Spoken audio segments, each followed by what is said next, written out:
All right, let's get into it. We're about to look at astrology, but probably not the kind you're used to seeing. Forget the daily horoscopes for a minute. We're going to explore a really profound way of understanding the actual structure of your life, all based on the work of Michael Erlewine.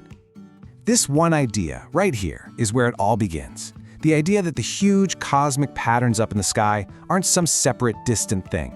Nope, they're a mirror. They're a map of the journey that every single one of us is on. That incredible drama playing out in the heavens, it's the exact same one happening inside of you right now. So yeah, let's just agree to forget about predicting lottery numbers or figuring out if you're going to meet your soulmate next Tuesday. We're going so much deeper than that. We're going to look at astrology as a tool for finding yourself, for locating where you are in the grand, repeating story of human awareness. Now, to understand this map, we have to learn its language first. And that language is all about cycles. Everything in this way of thinking revolves around patterns that repeat, that return over and over again. Now get this, because it's a huge idea. It's basically a whole new definition of what consciousness even is. According to Erlewine, the reason you're aware of anything is precisely because it repeats. Life isn't just some straight line from start to finish. It's actually a whole series of overlapping rhythms and returns that are literally building your reality one moment at a time. And that's the million-dollar question, right? If our awareness is made of cycles, and we know the planets move in cycles, how in the world do those two things connect? Well, the answer this system gives is, honestly, it's stunningly beautiful. So think about the first part of your life, from when you're born to about age 30.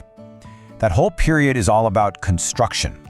It's when the fundamental building blocks of who you are, physically and psychologically, are being laid down one by one. And they're laid down in perfect time with the planets. Let's just walk through this. It's fascinating. Every one of these milestones is a planet's first complete cycle after you're born, and each one lines up with a huge developmental stage. So, around 3 months old, Mercury finishes its first lap, and an infant's mind starts to spark and awaken. Then about 7.5 months in, Venus completes its cycle, and the child learns connection, learns love.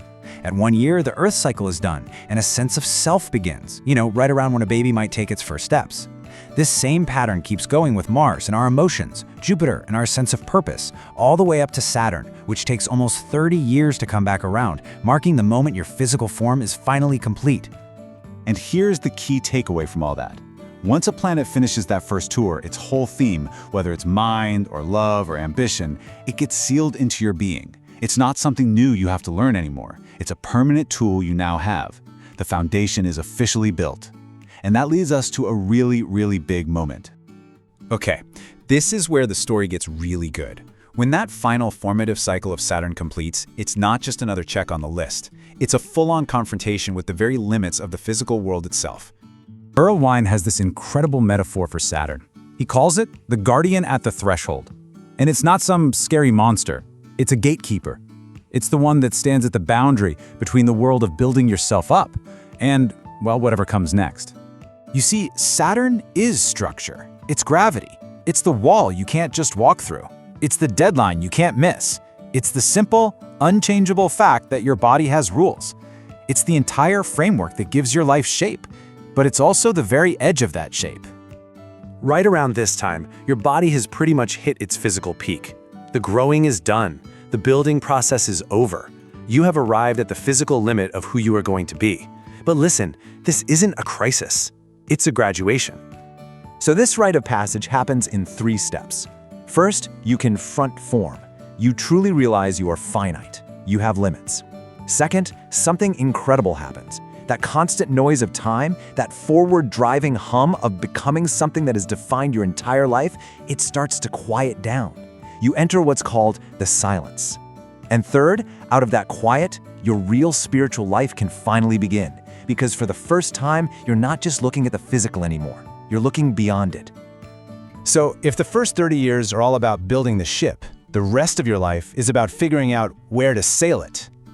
The whole journey shifts. It goes from being physical to being metaphysical. This breaks it down perfectly. You've got the 2 halves of the journey right here. On the left, life before 30. It's physical, it's about building, it's about limits, and it's full of the noise of time. Then on the right, life after 30. It becomes about insight, compassion, and touching something timeless. It's like you stop building the house and you finally start learning how to actually live in it. And this is where the outer planets come into play. See, they weren't part of building the physical you. They're your guides to this new metaphysical world. Uranus comes in with these lightning bolts of insight that just crack open those rigid structures Saturn built. Neptune dissolves all the boundaries with compassion, letting you connect with this universal inner life. And Pluto? Pluto takes you deep down to explore and transform all the hidden, buried parts of yourself. And this is the beautiful paradox of it all. The very limitations that you had to face at your Saturn return, they now become your gateways. Every rule, every boundary, every single physical thing becomes a window that you can look through to catch a glimpse of the infinite. So how do we tie all of this together? We've gone from cosmic cycles all the way down to the nitty-gritty of a human life. Now let's bring this map right back home to you. This is probably the most important thing to remember. This map does not tell you what is going to happen. It's not a crystal ball. It's an oracle. It helps you understand where you are right now.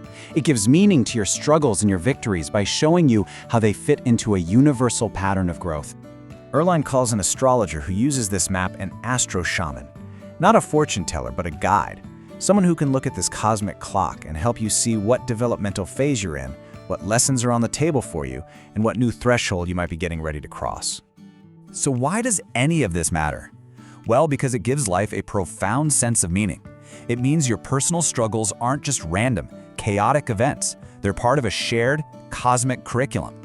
This whole map gives you a language for what's going on inside, and it confirms that your life, with all its crazy twists and turns, is actually unfolding according to a beautiful, intelligent design. And that leaves us with one final thought to chew on. If the cosmos really is a map of your own consciousness, then where are you on the journey right now? Are you in those early years, busy building your reality? Are you maybe approaching that great threshold of Saturn, getting ready for that rite of passage? Or have you passed it, and are you now learning to see eternity in every physical thing? Just take a look at the map. Where are you?